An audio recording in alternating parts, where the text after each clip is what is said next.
කොහොමද ඉතින් මගේ channel එකට මම ඔයාලා ආදරයෙන් පිළිගන්නවා.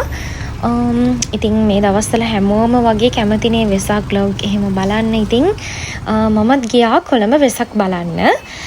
ඉතින් මම ගියේ ගොඩක් හවස් වරුවේ නෙමෙයි, රෑ වෙලාත් නෙමෙයි. ඉතින් ඒ නිසා එක තරණක්වත් ඕපන් කරලා නම් තිබුණේ නැහැ. ඉතින් මෙතන තියෙනවා බුද්ධ රශ්මි ජාතික වෙසක් කලාපයේ 2026 කියලා ගහලා ලොකුවට බෝඩ් එකක්. ඉතින් මෙතන හවස් වෙනකොට නම් මාරම ට්‍රැෆික් එකක් තියෙන වෙන සෙනඟක් ඉන්න හින්දා අපි ටිකක් වේලාස්සන වගේ මාව කොළඹ ඉඳන් පටන් ගන්න කියලා. ඉතින් මේ තියෙන්නේ ඒ පැත්තේ තියෙන තොරන් එහෙම. මෙතන දැන්ට නම් සෙනග නැහැ. ඒ වුණාට පහෙන් පස්සේ වගේ මාරම සෙනගක් තමයි මෙතන ඉන්නේ. මේ වගේ බයිසිකල් එකෙන් අපිට යන්නවත් බැරි තරමටම ට්‍රැෆික් එකක් සෙනගක් ඉතින් ඉන්නවා. ඒ නිසා ටිකක් වේලාසන ආවා. ඉතින් මෙතන තියෙනවා City of Dreams hotel එක. ඉතින් මේ පැත්තේ view එක නම් මාරම ලස්සනයි. මං යන වෙලාවේ නම් ගොඩක් 3ට 4ට වගේ තමයි මම ගියේ. ඉතින් ඒ වෙලාවේ නම් ගොඩක් සෙනග ඉඳී නැහැ. සෙනග ගොඩක් අඩුයි. පහෙන් පස්සේ වගේ නේ ඔය ගොඩක්ම එකතු වෙන්නේ සෙනග. ඒ නිසා ඉතින් අපි ටිකක් වේලාසන ගියා. ඉතින් මේ තියෙන view එක නම් මාරම ලස්සනයි. ඉතින් ආස හිතෙනවා මේ view එකට. පාර දෙපැත්ත සරසල එහෙම තිබුණා. කොඩි දාලා ලස්සනට වෙසක් කූඩු වලින් සරසල එහෙම ගොඩක් තිබුණා. දන්සල එහෙමත් ගොඩක් පටන් ගන්නේ පහට පහෙන් පස්සේ වගේනේ ගොඩක්ම දන්සල් ලෑස්ති කරලා තමයි තිබුණේ අපි එනකොට. ඒ ටික දෙන්න.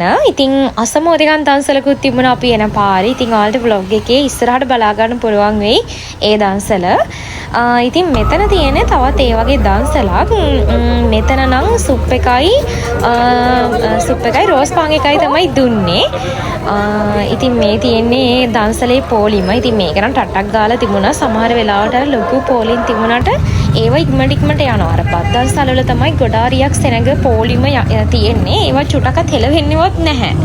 ඉතින් අර අයිස්ක්‍රීම් දන්සල්, සුප් දන්සල් වගේ දේවල් ඉක්මනට සෙනඟ ඉක්මනට යනවා. ඉතින් මෙතන ඒ වගේ මං හිතන්නේ තියෙන්නේ නෑ. සෝරි කඩල දන්සලක් තමයි මේ තියෙන්නේ. ඉතින් ඒ කඩල එකත් මාර රසයි. ඒකත් මොකරි කම්පැනි එකකින් තමයි කරලා තිබුණේ. ඉතින් මෙන්න මේක බන් දන්සලක්. මේක අපිට හම්බෙන් වගේ තමයි හම්බුනේ. මේකත් කොළඹ පැත්තෙම තමයි තිබුණේ. දෙහිවල කෙට්ටුවද මොකක්ද නැහැ තිබුණේ. මට හරියට මතක නැහැ ලොකේෂන් එක මොකක්ද කියලා. ඉතින් මෙතන සාමාන්‍ය වංගු පාරක වගේ තමයි තිබුණේ. ගොඩක් සෙනග අඩුයි. ඉතින් මේ තියෙන්නේ බන් ටික තමයි මට හම්බුනේ. ඊට පස්සේ අපි යන පාරේ අතරමඟ මෙතන නම් මොරටුව හරියට තිබුණා වීව දන්සලක්. ඉතින් ගොඩක් මෙතන සෙනග ඉන්දියා පෝලිං වල. ඉතින් අපි නවත්තන්න නැතුව එන්න හදනකොටම අපි එතන හරියටම වීව එක ළඟම මේ නැවතුවට පස්සේ අපිට දුන්නා බයිසිකල් වල එන නිසා ටක් ගාලා දුන්න බොන්න. පෝලිං වල රැඳිලා ඉන්න අවශ්‍යුනේ නැහැ. ඉතින් ටක් ගාලා අපිට වීව එක අරගන්න පුළුවන් වුණා. ඉතින් ඇත්තටම ගොඩක් දන්සල් තිබුණා. මාරම විදියට දන්සල් තියෙනවා. කොළඹ පැත්තට කිට්ටු වෙන්න නම් ගොඩක් දන්සල් තිබුණා.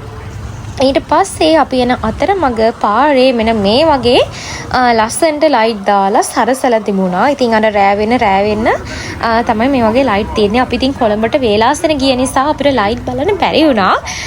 ඉතින් ඒකත් හොඳයි. මොකද අපි එතන ඉඳලා පටන් ගත්තම පටන්ගෙන මේ හරියටම ආවා කළුතර පැත්තට වෙන්න.